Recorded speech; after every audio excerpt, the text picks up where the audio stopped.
पहले तो आप लोगों को ये बात समझने की ज़रूरत है कि जो टीटीडी के जो चेयरमैन बनाए गए हैं, उनको आंध्र प्रदेश की सरकार ने बनाया है और टीटीडी के बोर्ड के 24 मेंबर बनाए गए, जिसमें जनाब BR नायडू साहब जो चेयरमैन है, उसमें जो 24 मेंबर्स है बोर्ड के, उसमें एक भी नॉन हिंदू नहीं है। क्यों नहीं है? इसलिए नहीं है क्योंकि टीटीडी का जो बोर्ड का जो सेक्शन है, सेक्शन 96, उसमें ये लिखा गया है, the persons 96 subsection 2, the persons appointed as members of the subsection 1 shall be persons professing Hindu religion। तो जितने 24 मेंबर बनाए गए हैं टीटीडी के, वो पूरे के पूरे हिंदूज हैं, नॉन हिंदू नहीं है, नंबर 1। दूसरी चीज ये है कि अगर आप 96 सेक्शन 96 को देखेंगे और part 14 of Andhra Pradesh charitable Hindu religious act 1987, तो वो प्रिस्क्राइब करता है कंडीशंस को, और वो सेक्शंस आप बोलेंगे कि पूरे के पूरे हिंदू धर्म के मानने वाले रहना। फिर आप आ जाइए section 106, executive officers, joint executive officers Tirumala Devasthanam के सबसेक्शन 2 ये बोलता है कि पूरे के पूरे हिंदू रिलीजन प्रोफेस करना। फिर सेक्शन 97 देख लीजिए, और फिर जो नए चेयरमैन बनाए गए, वो ये बोल रहे हैं कि जो कोई भी वहां पर काम करेगा, ये तो ट्रस्ट है, जो कोई भी वो काम करेगा वो हिंदू होना चाहिए। हमारा है कि ये हिंदू धर्म के लिहाज से वहां के चेयरमैन साहब कर रहे हैं, तो चेयरमैन साहब को ये अख्तियार है, हमको उससे इख्तलाफ नहीं है। हमको इस बात की आपत्ति है कि नरेंद्र मोदी की सरकार, जिसमें ये तमाम अलाइज भी शामिल है, वो जो वक्फ बिल के प्रपोज बिल में कहा जा रहा है, ये स्टेट वक्फ बोर्ड है और सेंट्रल वक्फ काउंसिल है, उसमें ये बोल रहे हैं कि वहां पर स्टेट वक्फ बोर्ड में पूरे मुसलमान बनना चाहिए, उसको प्रपोज बिल में कम कर दिया जा रहा है। सेंट्रल वक्फ काउंसिल में 7 सिर्फ मुसलमान बनेंगे और 2 तो मैंडेटरी कर दिया गया है नॉन मुस्लिम को बनाना, मगर उसमें 12 बन सकते हैं नॉन मुस्लिम। भाई, जब आप यहां पर नॉन मुस्लिम को स्टेट वक्फ बोर्ड में और सेंट्रल वक्फ काउंसिल में आप बनाने जा रहे हैं, तो ये क्यों कर रहे हैं आप? भाई, जब टीटीडी के बोर्ड में ये साफ लिखा गया है कि constitution of the board of trustees 96 देख लीजिए आप, 96(2) ये कहता है कि सिर्फ वही मेंबर बनेंगे जो हिंदू धर्म के होते हैं। आप यहां पर वक्फ बिल में आप ये क्यों प्रोविजन ला रहे हैं? भाई, टीटीडी भी हिंदू धर्म का एक बोर्ड है, Andhra Pradesh Hindu endowment charitable purpose का बोर्ड भी हिंदू धर्म के लिए है, वक्फ बोर्ड भी जो है वो मुस्लिम धर्म के लिए है।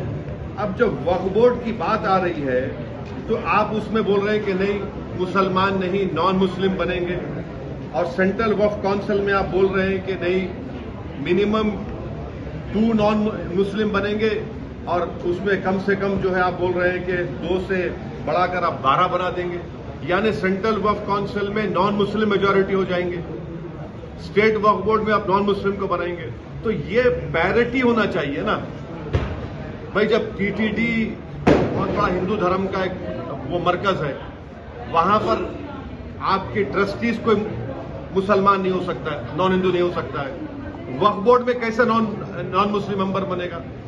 अब तो चेयर कह रहे हैं कि जो एम्प्लॉइज हैं, एम्प्लॉइज भी हिंदू धर्म के होना चाहिए, और आपके देखने वालों को आपको समझने की जरूरत है कि भारत के संविधान में आर्टिकल 25 में हिंदू धर्म का मतलब क्या है? जो हिंदू है, सिख है, और आपके बौद्ध मजहब का है, और जैन है। मगर यहां पर किसको बनाया जाएगा? सिर्फ हिंदू धर्म के मानने वालों को बनाया जाएगा। और ना सिर्फ ये, बल्कि काशी विश्वनाथ का बोर्ड है, उसमें लिखा गया कि पूरे कमिश्नर सब लोग हिंदू धर्म के होने चाहिए। उसमें अच्छा, आंध्र प्रदेश के एंडोमेंट बोर्ड में, काशी विश्वनाथ के एंडोमेंट बोर्ड में, तेलंगाना के एंडोमेंट बोर्ड में, उड़ीसा के हिंदू एंडोमेंट बोर्ड में, तमिलनाडु के हिंदू एंडोमेंट बोर्ड लिखा गया कि अगर कोई भी कमिश्नर, असिस्टेंट कमिश्नर हिंदू धर्म को छोड़ देगा तो उसको निकाल दिया जाएगा। वहां पर आप अपने धर्म के लोगों को बना रहे, हमको कोई आपत्ति नहीं है, बहुत अच्छा है, क्योंकि आपका धर्म है, आप बेहतर जानते हैं। हमारे धर्म के मामले में आप क्यों आ रहे हैं? नरेंद्र मोदी क्यों बनाना चाह रहे हैं नॉन मुस्लिम को वक्फ बोर्ड मेंबर? सर, और सुनिए, इसका बुनियादी हम लोग, हमारे को आर्ग्यूमेंट हमारा क्या है, हम क्यों बोल रहे हैं? ये भारत के संविधान के आर्टिकल 26 का ग्रेव वायलेशन है। आर्टिकल 26 क्या है बताता हूं मैं आपको। Article 26 guarantees freedom to marry religious affairs of every religious denominations of section thereof। उसमें सेक्शन 26A का देख लीजिए, right to establish and maintain an institution of religious and charitable purpose. B, manage his own affairs, matters of religion। C, to own and acquire movable and immovable property। D, to administer such property in accordance with the law। ये पूरा violation और article 26 का जो propose bill में, और आप यहां पर बोल रहे हैं कि नहीं मुसलमान नॉन मुस्लिम को बना देंगे वक्फ बोर्ड में। जो टीटीडी के चेयरमैन ने कहा है, हम उसके मुखालिफ नहीं है, बल्कि उसके ट्रस्टीज, तो जो 24 ट्रस्टीज बनाई गई है, उसमें देख लीजिए, उसमें किसका नाम है? उसमें किसी नॉन हिंदू का नाम है? नहीं है उसमें। इसीलिए हम एक ऑब्जेक्शन हमारा ये है कि प्रपोज बिल में नरेंद्र मोदी हिंदू धर्म के लिए जो चीजें हैं वहां पर प्रोटेक्ट कर रहे हैं, जो मुस्लिम धर्म की जो चीजें हैं वहां पर आप नॉन हिंदूज को ला रहे हैं। क्यों ला रहे हैं बता रहा हूं। इसलिए ला रहे हैं कि वक्फ बोर्ड के एक्ट में 5 साल का डायरेक्ट मैनेजमेंट का प्रोविजन है। तो नरेंद्र मोदी एक तो कलेक्टर को पावर्स दे रहे हैं, दूसरा सीईओ जो होगा मुसलमान नहीं होगा, वो भी बिल में है।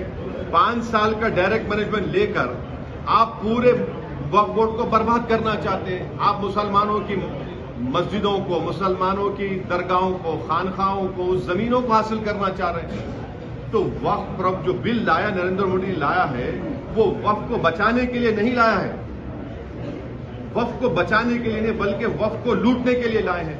जिस जमीन का मालिक अल्लाह है, नरेंद्र मोदी कह रहे कि नहीं, उसका मालिक मैं होऊंगा और कलेक्टर मेरा नायब होगा वहां पर। इसीलिए हम ये कह रहे हैं कि जो टीटीडी के चेयरमैन ने कहा है बहुत अच्छा है वो, मगर आप वहां पर अगर अच्छा है तो हमारे लिए अच्छा क्यों नहीं हो रहा है फिर वो? ये हमारा आपत्ति है सर। హలో అండి, నేను మీ కిరాక్ సీత. ఎలా ఉన్నారు అందరూ? Please do support VBD news and thank you for all your love and support అండి. Please do subscribe to VBD news.